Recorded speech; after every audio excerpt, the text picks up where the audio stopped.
I just wanted to get a quick video of the 94 here that I've been building for a while.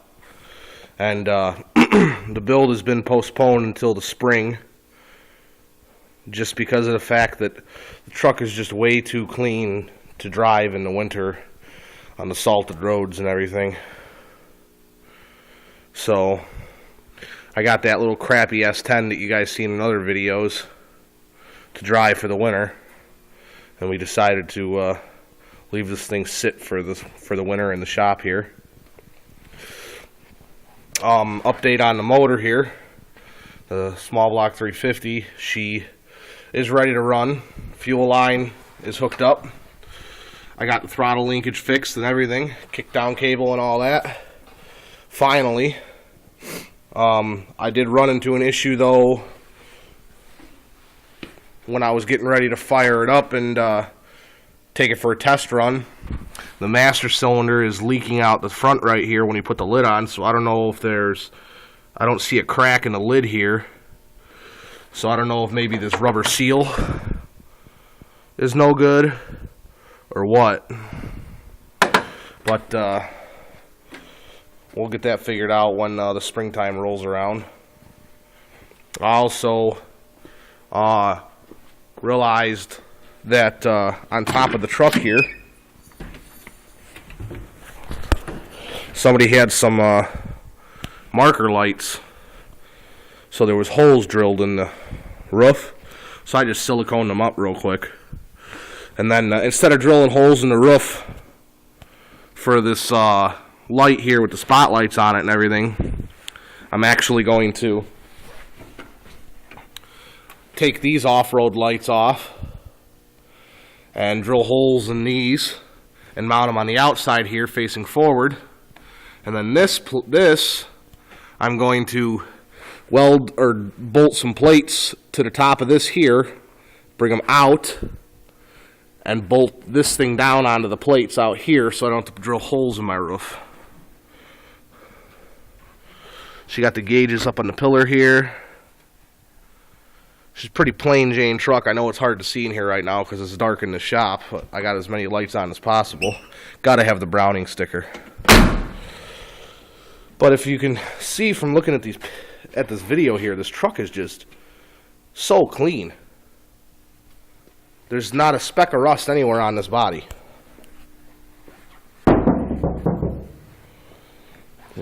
She has a 3-inch body lift, which isn't my first choice. I don't have a suspension lift. It's because one reason why I don't like it is the gap that you get right here from the bumper. Luckily, the front bumper has the correct brackets to make it fit correctly, but I have a one of those big stainless steel bumpers that I'm putting on here. Get rid of those stupid ugly tips. I gotta finish the exhaust up too. If you've seen how the exhaust was done on this truck, it's just ridiculous. Whoever did the exhaust is a complete idiot. But as always, when you're building the truck, you collect stickers when you go to the drag races and car shows and stuff, so you gotta fill the tailgate with stickers. I mean, right? Am I right? But anyways, I have an extra power booster and master cylinder and all that stuff right there, and my plan is to just bolt that whole unit up, and hopefully that'll take care of my braking problem.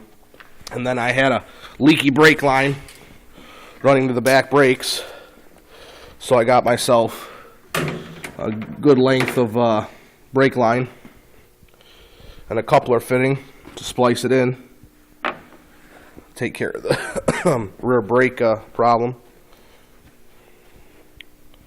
So, got the toolbox bolted in.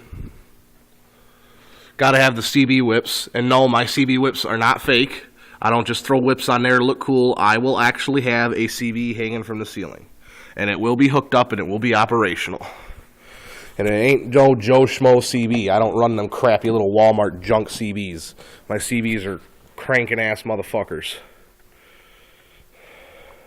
Now the guy that had the truck before me, I know you probably can't really see, he bolted the passenger seat in crooked. Now, this is a split bench seat out of a newer style Chevy pickup truck. And when he bolted in the bench, the split bench on the driver's side, he bolted it in nice and straight. He bolted the passenger side in crooked. So it's all ghetto rigged. And, I couldn't beat what I paid for the truck. The truck ran and it drove when I got it. And I paid $1,300 for it. I mean, look at these tires. Plenty of tread on them. Nice rims. It's got the side steps. It's got the stainless steel, trim underneath. It's got the aftermarket bumper on the front.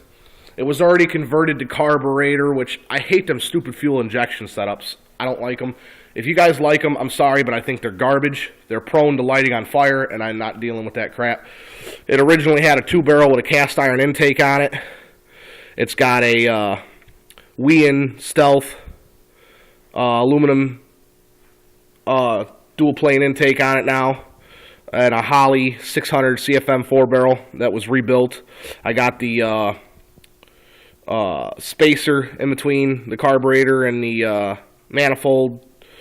I put 8.5 millimeter MSD superconductor spark plug wires on it. It's got Bosch Platinum 4 plugs. I have an Excel cap and rotor for it that I didn't put on yet. I still need to put on. When I got the truck, all this alternator stuff and whatnot was just rigged up. None of it was correct. He didn't have the main power wire coming off the back of the alternator here going to the battery, so it didn't charge. The upper radiator hose had a hole in it. The radiator, I don't know if it's the incorrect radiator for it or what, but he's got it held in with zip ties. And I don't know why. I don't know if it's missing the brackets to hold it in, or if it's just the wrong radiator and the radiator just fits, so that's what he used. Because the guy I got the truck from was a hack. I mean, he was a straight redneck, just didn't know what the fuck he was doing. I mean, the hinges here for the hood are bolted in, and look at. I mean, the guy was just a hack. This whole plate was missing up here. I had to screw that thing down. It was cracked. This part was missing over here, so I had to put the washer here to hold it down. But at least I got that in. There's no windshield wipers on it. I had to put a windshield in it because there was a huge smash on the driver's side windshield. Just the fact I paid $1,300 for this truck. And like I said, it was worth it to me because the truck is so solid. There's no rust on it anywhere. I mean, there's obviously your scratches and dings and stuff for the year and everything. But I said, you know what? Screw it. The thing, it has a peppy motor. I don't know why it had a cast iron intake with a 2-barrel, because it sounds like it's got a cam in it. It lopes when it's running. And if I could start it for you right now, I would, but I can't. The battery's dead.